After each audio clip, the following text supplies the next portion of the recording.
After watching the show, be sure to hop on over to the Spiritual Broadcast Network. It's the go-to place for all things spiritual. You'll discover internet television shows that you won't find anywhere else. You can also choose from hundreds of hours of spiritual documentaries and movies. You'll enjoy on-demand and live internet television programming 24/7. Best of all, we add new dramas, comedies, talk, and reality shows and more on a daily basis. So why spend countless hours searching the web when you can quickly find just what you want on the Spiritual Broadcast Network?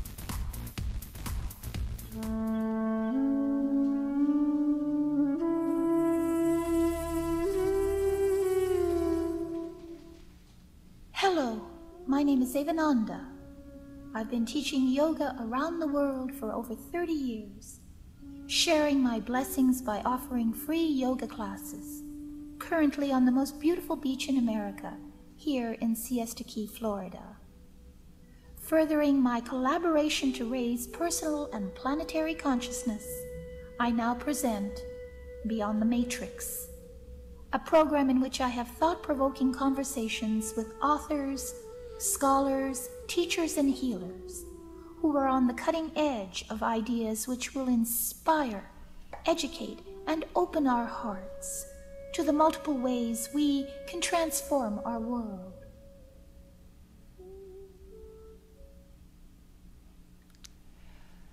My name is Evananda, and welcome to Beyond the Matrix, a show that explores the mysteries of life and empowers you with knowledge concerning your world and your being. SBN Video.tv is your free thinking zone and the place to go for all things spiritual. Water. Water is so much a part of our lives. It's very easy to take it for granted. We depend on water, not just for our physical survival, but for so many other aspects of our existence. Water is, in fact, such a vital element that throughout history it has been used as a spiritual symbol for creation. It is, of course, the habitat for many of Earth's plants and animals, and an essential ingredient in all that grows. Water is not just a precious resource, it is a sacred creation. And developing a deep understanding of water as the most important life-giving and energy-empowered substance on the planet will help governments and people all over the world to become its wise stewards. Protecting our natural resources is a goal that sometimes takes a back seat to more pressing issues.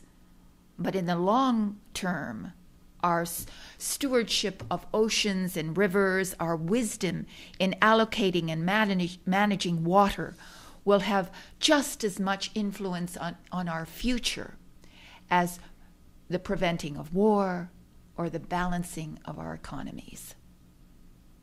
Here today to discuss the vital issue of water conservation is Jack Burden.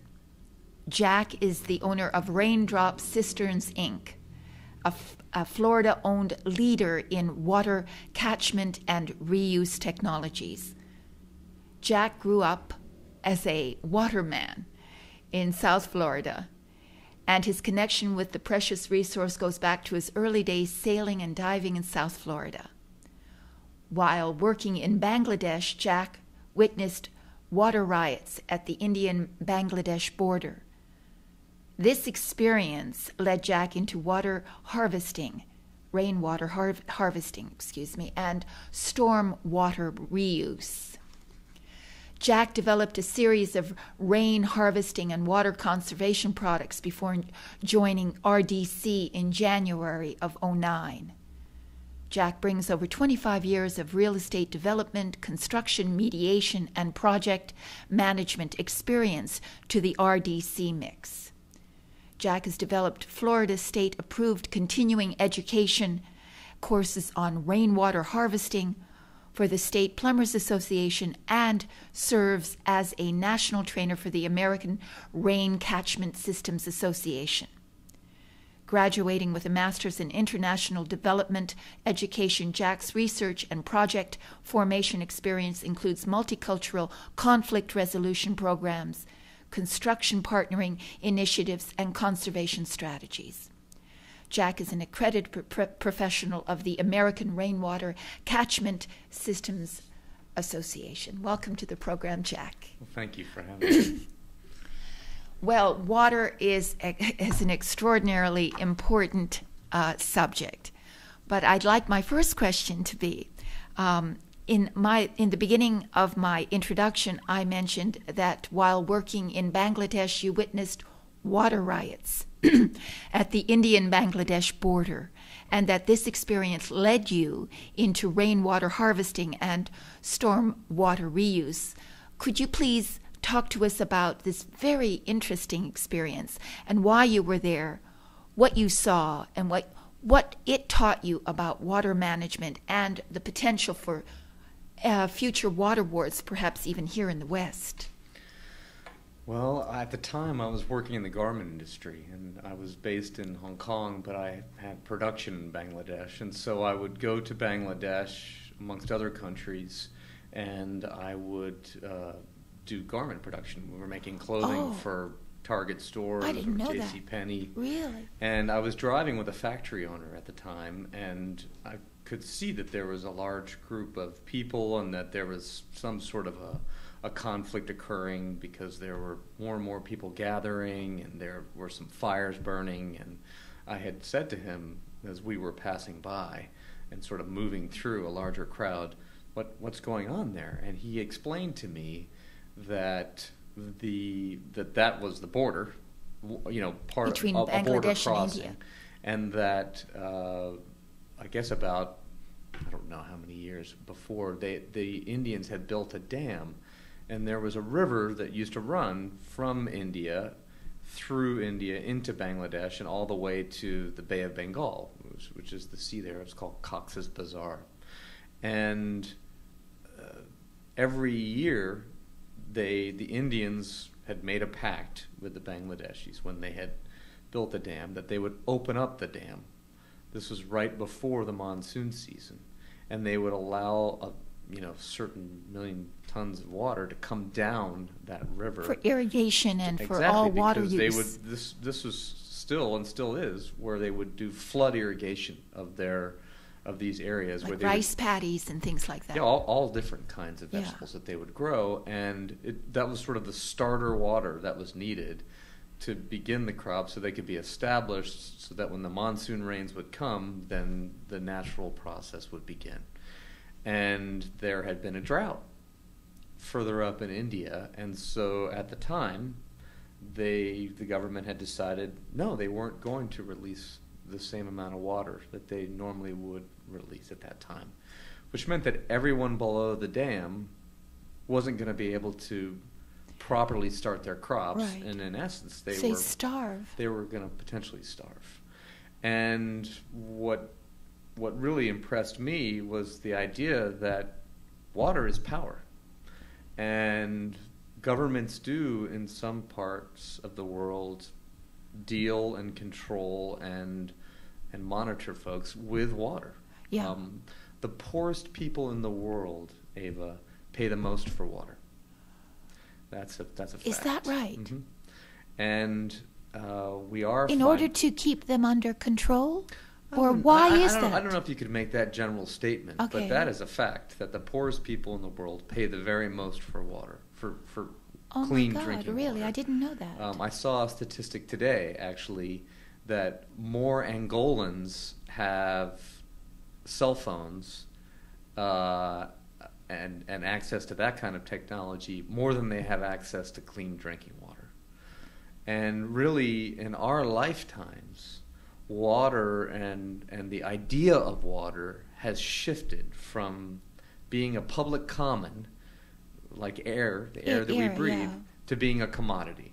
In fact, water now is a commodity that's traded on many stock markets around the world. I see. And I see. so we're moving now to a place where water is being seen just like oil. They are now calling water blue gold.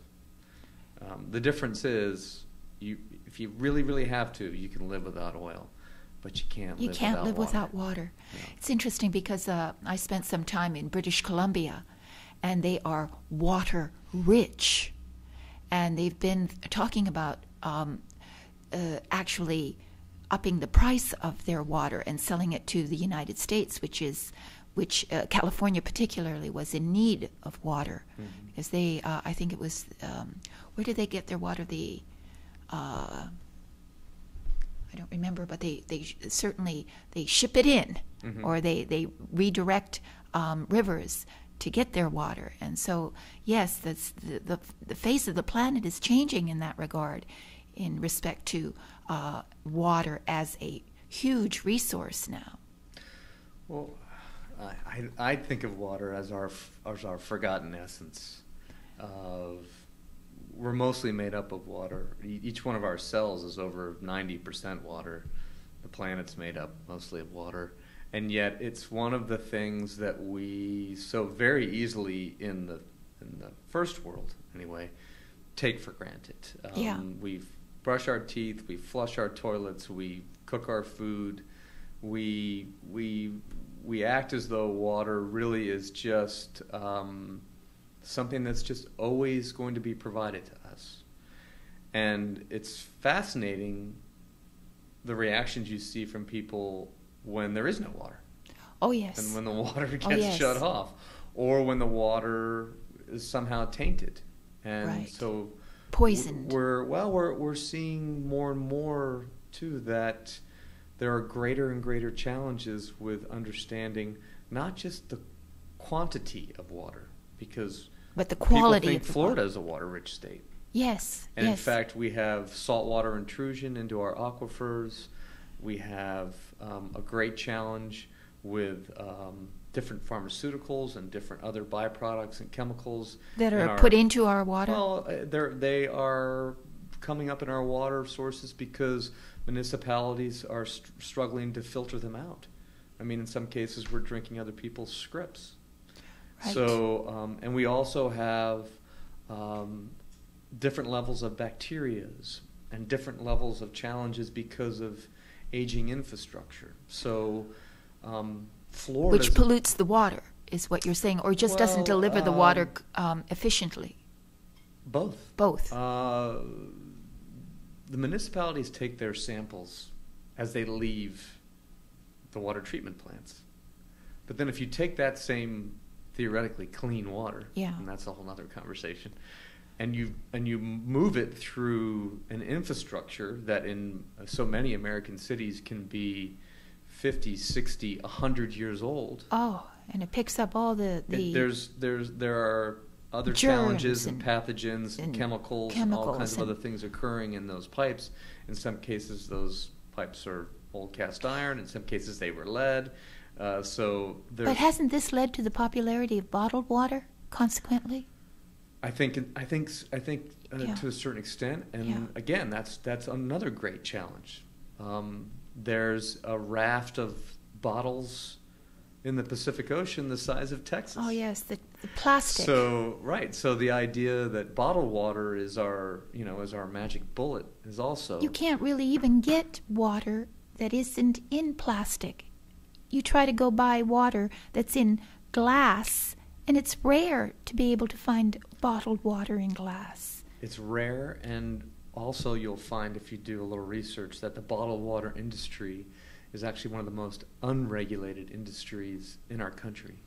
I think there are 2 or 3 people at the EPA responsible for the quality of bottled water. In most cases, bottled water is just simply filtered tap water. Period. No matter what it says on the label. In many cases. In many cases, you have no idea, in other words, sort of like Russian roulette. There just isn't a lot of oversight in the industry. So in many cases, large companies are mining water, they're pulling water out of the ground, and they're selling it back to local people at 6 to 14 times what they would get their tap water for. So, there are a myriad of challenges that we're facing in regards to water. There are also, I think, a lot of opportunities in regards to creating a new connection with water and having a different sense of custodianship for water, and creating a leavening of thought in regards to community and in regards to the environment when it comes to water. Water is so basic in that regard. Florida is a wonderful place to begin that kind of work. Sarasota is a wonderful county to begin that kind of work. The county itself has taken great strides in... Has it? Absolutely. With the creation of a low-impact development manual with the local water management district here.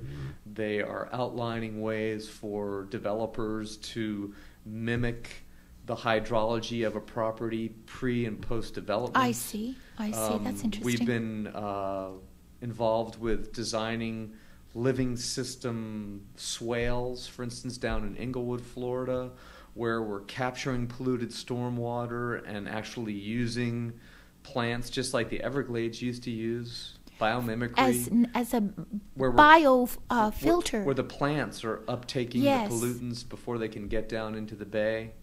But I think the awareness needs to come not just from the political public sector, but it needs to come from the citizenry. From the citizens. And we take it for granted that we think that the utilities ought to be taking care of all that.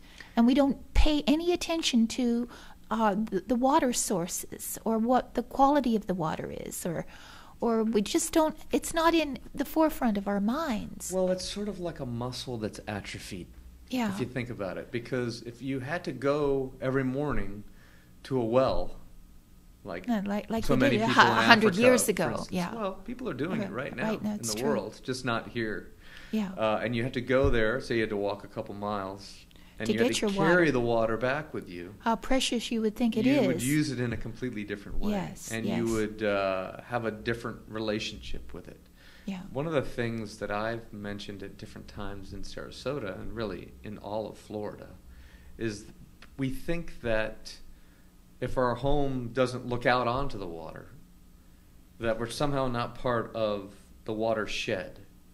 Mm-hmm. But in reality, every decision that we make, even our consumerism, affects water quality, affects the aquifer. Because we don't really live by the water. We live in the watershed. Yes. So if we change the oil in our car and we dig a hole in the back of the yard and we pour it in there, that oil is going to go down into the watershed. Or if we begin to understand what's called the embedded cost of water. Yes. A hamburger. 1 pound, or 1 pound of ground beef. Okay. That takes 1,200 gallons of water to produce. You've got to be kidding. A pair of blue jeans takes almost... because of the manufacturing that use of that water. Yeah, water's used in almost every single aspect. Process, that's what I was saying in the beginning. Exactly. We underestimate the value of water in every aspect of our life. Well, we don't know where it comes from, really, when we turn on the tap. And then when we take a shower or we flush the john, most people don't honestly know where it goes. No, and what pay has no attention to it. And you can look to a place like Singapore, where they were always dependent upon their water from Malaysia for so many years. And in fact, that was a big political rub. Really? And where the Malaysians were always saying to the Singaporeans, oh, well, we're just going to cut your water off if you don't behave in this particular kind of a way. So they were using it as a lever. Well, the Singaporeans now have water that's toilet to tap. So they use microfiltration, they use intense conservation, they use rainwater harvesting, stormwater harvesting. They use and reuse every drop of water on that island. And they actually are at a point where they've said to the Malaysian government, no, thank you, we're not going to renew our water. Oh, they're independent. They're independent. And that's what I think we all should be, is independent of I think it's possible. a central source. Well, I think that the way our urban areas are designed, that there's always going to be a public water utility. And I think the public water utility needs to be supported and needs to be maintained, and also needs to be subsidized to learn and to make some of these changes in order to bring these conservation practices back into vogue. Atlanta is a really good example now. How so? Atlanta is now, I think, the first southeastern city of any substantial size to allow rainwater harvesting to be used by single-family residences and by bed and breakfasts as an alternative drinking source. So is that against the law? It's against the law in many places. Well, that's It is against the law in incredible. many places. Well, Really? again, water's power. So there would be you don't many. want people drinking rainwater. Well, it becomes a very political I can conversation. see that. I can see that. But the interesting thing about Yes. it is that they've taken the leap, and they've decided, because they have had such a bad drought at different times, and they have seen the growth pattern of the city, that they were coming to this loggerhead Right. where they were going to have to do something. Uh-huh. And so they made the decision. And the greatest issue has always been, well, what happens to the wastewater folks? Because everyone's involved in this process, not just the Right, water right. utility people, but the wastewater people too. And it's always been the wastewater folks too that have said, hey, you can't just add all this rainwater into the system, because we get our charges based on the meter. Oh, my So goodness. if you add all this extra water into the system, we'll still have to treat it, but we'll have all this lost revenue, and it still costs us money to treat this water. I see. So, but they've made a decision that they could look at an average home, whatever it's a 3-bedroom home, 2-bath, whatever it's going to be, and they were going to have a yearly charge. They were going to do a base charge. Okay. And, that was a one-time charge that the homeowner would be charged, and that was going to be the wastewater charge. And they're going to try it, and they're going to see what happens. And surely, if it looks like it's not equitable for the wastewater folks, well, they're going to go back to the Public Service Commission, and they'll petition, and they'll raise the rates. But the fact is, this practice will come in, and it will Right. be a way for the water utilities to bring in surplus supply. And it's also a way, really, if you look at it from a capital standpoint, a way of capital avoidance, because if they have this surplus supply, they won't have to build and raise bonds so quickly to replace infrastructure. And Yes, to so, increase the. So there are definitely different ways to look at it. Okay. You can't just turn the taps off and ask everybody No. to utilize rainwater. Florida's you a good could- example. We've had some terrible drought. Right. Before, Because about 2 years ago, we had a terrible. We were in a drought situation not that long ago. We were. But the challenge is that rain isn't always consistent. In some parts of the world, rain is not always clean anymore. That's So true. there are best Acid management rain. practices that need to be put into place for all kinds of water. One of the things that's interesting about rainwater is it is alive. It's ionically true. charged. That's it's coming right. out of the sky. Yes. Energetic water. And it's different than tap water that's been chlorinated, which, Right. in some people's opinion, There's a is huge. poisonous. Yes, I concur with that. Yeah. Definitely. But anyway, I'm monopolizing. No, your- absolutely. I am very interested. And I remember a conversation I heard you speak about the fact that also how much rainwater is actually wasted when we have these huge storms that come in because of the concrete that's laid on most communities, that literally the ground can't absorb it. The ground can't use it. So it's of no value really because it doesn't irrigate the land. So it stays as parched as it was before the rain, because the way that the entire system is the sewage system is set up. I remember you talking about that once. Well, that's one of the other interesting things about this low-impact development push that's occurring, not just in Sarasota County, but really all over the world, and certainly in other parts of the United States, is this growing awareness of pervious and impervious surfaces, and how, as cities grow and urban areas grow, if we're putting concrete everywhere, or if we're developing in a haphazard manner and we're even compacting soils, how that doesn't let the water naturally absorb how it used to absorb, and how important that is. Yes. To use soil amendments, or to till the ground before we put sod on ground, because sod actually can be something that can hold water rather than be a water-hungry plant. But if you bring in fill and you compact that fill, and then you put just a little bit of topsoil on top of it and then slap the sod on that, it's always going to be a water-hungry plant. Yeah. And so there's a leavening of thought about how we can develop subdivisions with community catchment. Community catchment, that seems like they're hybrid stormwater systems. I mean, collecting water is an age-old practice. Yes. We've just gotten away from it because we, certainly in Florida, when we first began to develop, it was, let's keep everybody's feet dry. Let's pump out the swamps. Yes. Let's make sure that we, if there's a big rain or a hurricane or anything else, we want to make sure that there's no flooding. And that's still a very viable and important thing. But so many of our rain events could be considered catchable events, or could be events that would allow us to take certain water for certain uses. For instance, you can catch water off of a roof and you can treat it back to a drinking standard.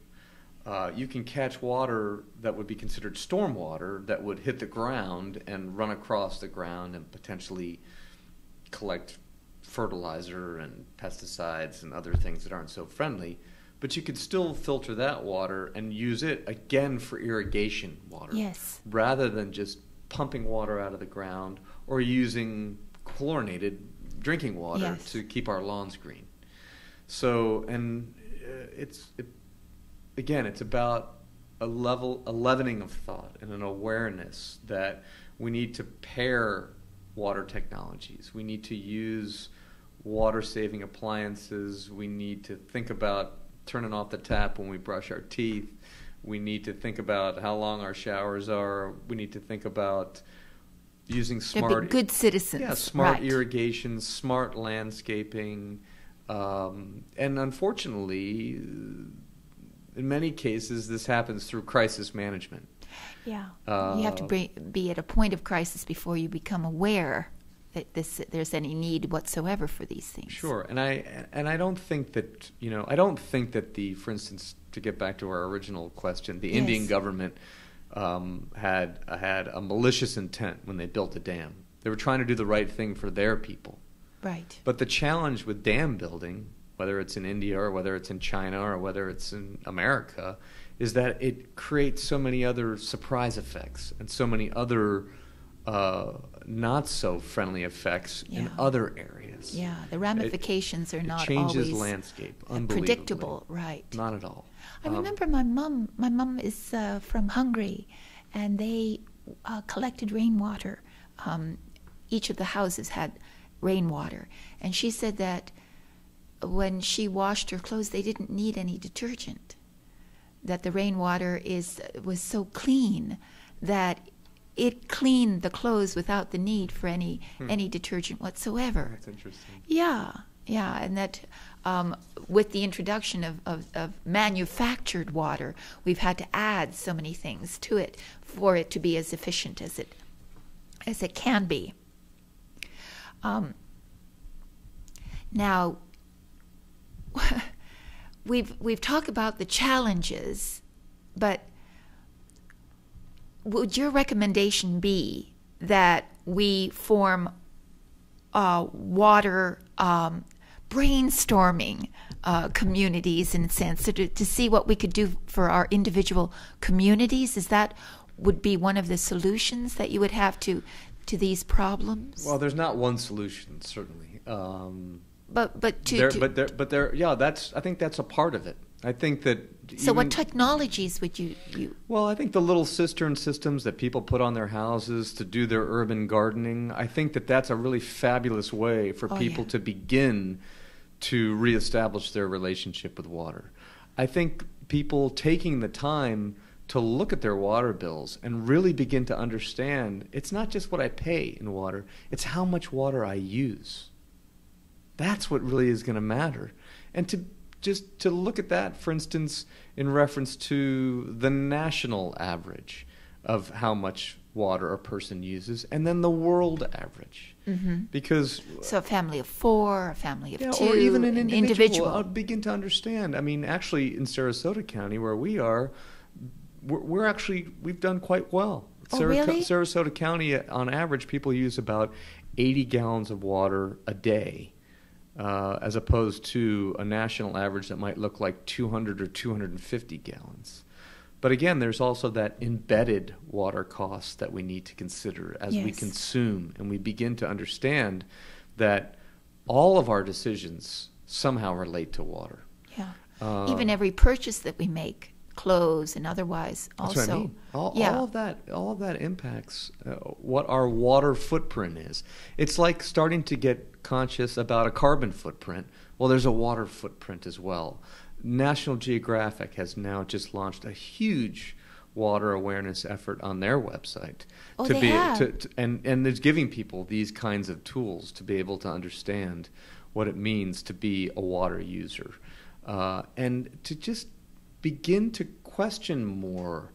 Well, where does my water come from, and where does it go, and what is the quality, not just the quantity of the water that I use, but what is the quality of the water that I drink and that I use? And can I use different water of different qualities for different things? Do I need purified or chlorinated water to make my plants grow? No, I don't. No. In fact, they want water that maybe is without chlorine. Yeah, well, absolutely without chlorine. But they certainly could also take water from a lake or a stormwater pond, or they could take water from a cistern, or we can also begin to look at stormwater in a different way.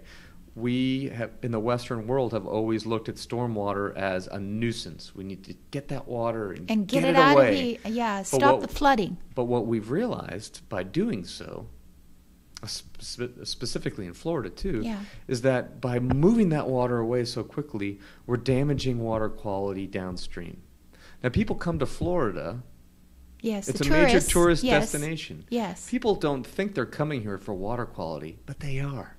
Because the water's clear and the beaches are nice. And, well, there are certain times of year where different counties in Florida actually have to shut down their beaches when the rains first come. It's because the stormwater systems just run all that water down into those beach areas, and there's such a high level of E. coli and other things, they have to shut the beaches down until that nasty water is moved away. Yeah. Well, now there are other processes for taking that water and being able to hold it and use it for these other ancillary purposes. So I'm not suggesting we capture stormwater and drink it, but I am suggesting we build some hybrid stormwater systems that are able to capture and reuse water like they do for golf courses. Like now there's a bill that's now being considered at the legislative level where they're going to demand that a lot of these energy companies begin to take some of this reuse water, they call it, and use it for the production of electricity. People don't realize, but water and energy are so linked together. Yes. Production of energy is the greatest use of water over public use, over agriculture, over industry. So energy is its primary use. Right. So when you also are saving energy, you're saving water. When you're saving water on your own property with a cistern or with a rain barrel, you're actually saving energy because instead of turning on the hose, if you're going to use a hose from your cistern, you're not demanding that the water utility drive their pumps and use energy to pump water to you as an end user. So you're saving energy as well as water. So both. And that's it makes such sense to start to think about having some sort of cistern or water catchment as a part of your lifestyle. It's just a great start. Yeah.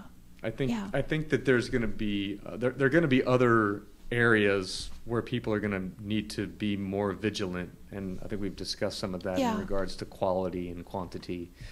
Well, you know, I was going to mention also that, well, water is a deep subject. It has the management of water, of course, is very important, and the utility of water. But water is also has a spiritual component. Absolutely. Yeah, water, as a gentleman named Emoto has discovered, actually has memory.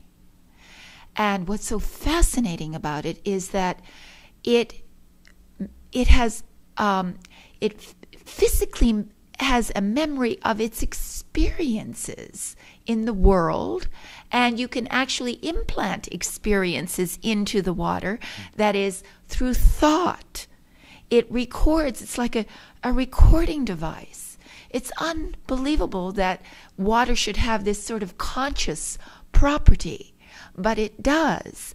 And the route that water takes is also imprinted into the energy aspects of that water.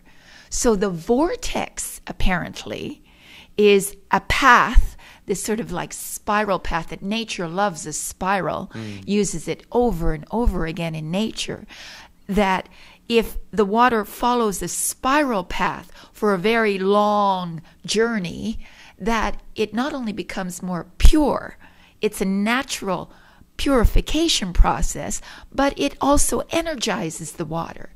So you could literally live on water alone without food. This is one of the most remarkable things about it.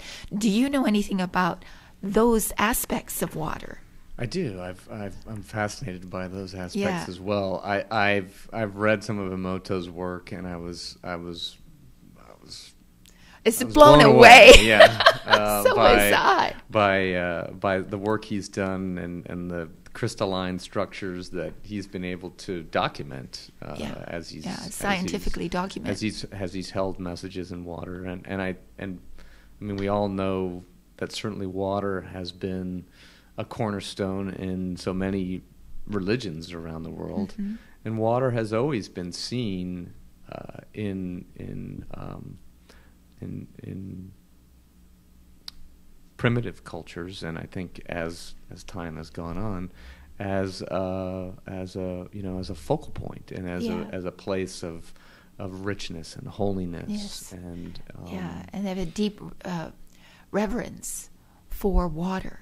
It's interesting that water can also be used to split granite and rock and the hardest substances in the world, because of the fact that with heat, it that is, as it gets colder, it expands, and so its atomic forces are as powerful as those that live within the atom itself.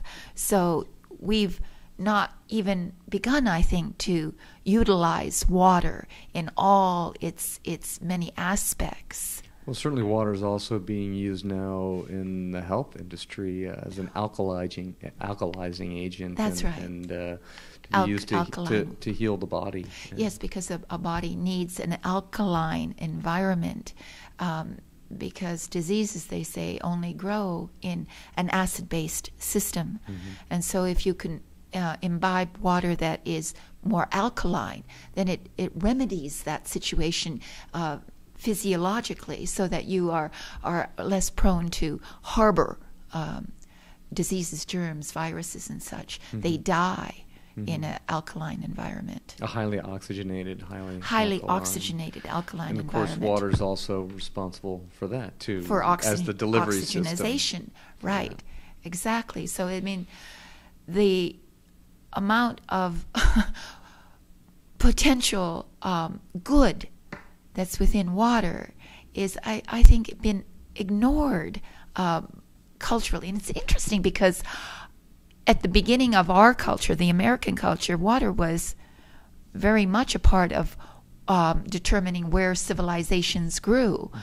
Every large city grew up in near water, where you could transport goods, or where you could you had to have a viable source to grow a community. And now the Colorado River, the Rio Grande, most of those major rivers out west, they no longer follow their normal path and reach the sea. Yeah. The Mississippi River just recently has gone so low due to the drought in those areas that shipping traffic has been stopped, and they're undergoing a major dredging process. Is that right?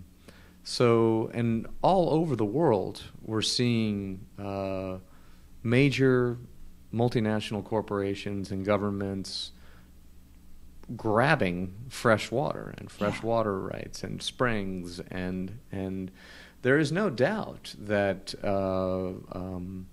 water is becoming one of the real pivotal elements on the planet, and it's because the quantity and the quality are impacting food production, they're impacting industry, and they're impacting the ability for people to just think and move. I mean, most people, unfortunately, if they were to really do the testing, are dehydrated.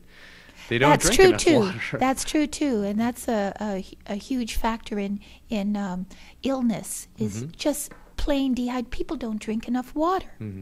I guess it's just not in their... well, and most people actually don't have access to clean drinking water. When I say most people... in the world. Right. Yeah. Not here in America necessarily, but in some cases in America as well. I mean, some cases that's true too. We've polluted so many different environments in America that's true too.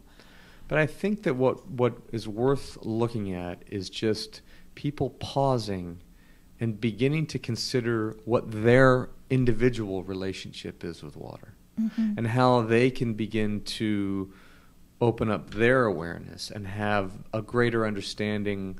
And again, it might be as simple as saying, well, I'm a Christian. What's the Christian connection to water? Well, I'm a Muslim. What's the Muslim connection to water? Well, I'm a Jew. What's the Jewish connection to water? Because there's a profound connection in each of those religions, or whatever religion. And if you're an atheist, then what's your connection to water as an organism? Yes. And as a human being, and beginning to understand, well, how much water do I really need? How do I function?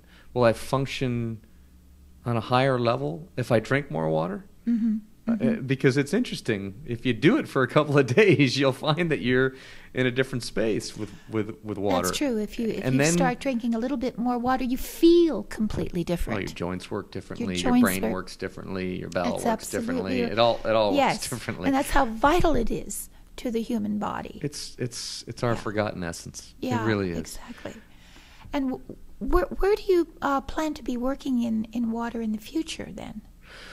Well, my great interest now is the developing world, and I've been really fortunate to be able to generate technologies through some of the projects here in Sarasota County and the Inglewood project to hopefully be able to export some of those things. One of the first areas that I'm very interested in is Haiti. And Haiti has had some huge water problems. They have huge deforestation. And so we're hoping to be able to work with some NGOs down in Haiti to be able to capture this really polluted runoff, and in our cisterns, smart swale systems, capture that water, grow what we would call a cash crop, but not an edible crop, but grow a crop that grows very quickly, like a bamboo, for instance, that will sequester a lot of those pollutants before they can continue to go down into the aquifer and damage their supply. A natural filter again, right? A natural filter. It's called biomimicry or bioremediation, and then have them be able to take that crop and use that as a fuel source for cooking and other things, or Bamboo's use that beautiful, right, or use that as a wood. building source. Yes, and maybe not just bamboo, but there are a couple other things that will grow well down there. And you plan to do that in the future? Go there. The first trip is in November, so. And I don't know if you know anything about it, but how about desalination of the... Desalination is a very viable process. I was just reading today that industry is exploding. It's supposed to be a $15 billion a year industry. Really? It does throw off a fairly nasty brine, a salt byproduct that also impacts the environment. Utility, the salt? Couldn't you use that? Well, no? that'll be one of the things that people will need to explore. So, Because I've heard of that in Hawaii, that they're thinking about desalination there. They do a lot of rainwater harvesting in Hawaii. They do. One of the reasons they do is because of the groundwater has had so much impact from the volcanic processes there. So the water can be very acidic. But the water can be very expensive coming from the municipality because they drive those pumps with diesel fuel from Japan.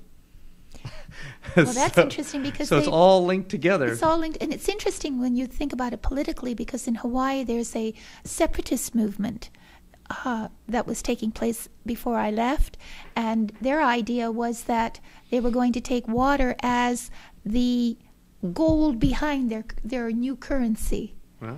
So that water would represent the value of their money. Right. So that's interesting. Yeah. Well, we're going to see that definitely in our lifetime. I think so too. Now, Jack, I'd like you to tell people how they could reach you, about your company, maybe give them your website and things like that. If you, we do have a website. It's rdcisterns.com. Okay. You certainly can email me there at jack@rdcisterns.com. Okay. And we do consulting and rainwater harvest design, and you can see some of the innovative ways that we've tried to capture and reuse water. How long have you been doing this? We started the company in, I guess, just the very beginning of 2009. Oh, my goodness. Well, it's been, I hope it's been going well. We're doing fine. Thank you. Yeah, good. Well, excellent. I wanted to thank you for coming to the program. Sure. And thank you for all this valuable information. I want the viewers at home to really take heed and look into water and all that is so essential about water, and pay more attention to how you use it, what its quality is, and maybe even go to Jack's site and have a look to see what kind of services he offers. So I want to thank everyone at home for joining us and stepping outside of the box here at Beyond the Matrix. And until next week, I want you to let peace and love be your guide. Thank you. Be sure to hop on over to the Spiritual Broadcast Network. It's the go-to place for all things spiritual. You'll discover internet television shows that you won't find anywhere else. You can also choose from hundreds of hours of spiritual documentaries and movies. You'll enjoy on-demand and live internet television programming 24/7. Best of all, we add new dramas, comedies, talk, and reality shows and more on a daily basis. So why spend countless hours searching the web when you can quickly find just what you want on the Spiritual Broadcast Network?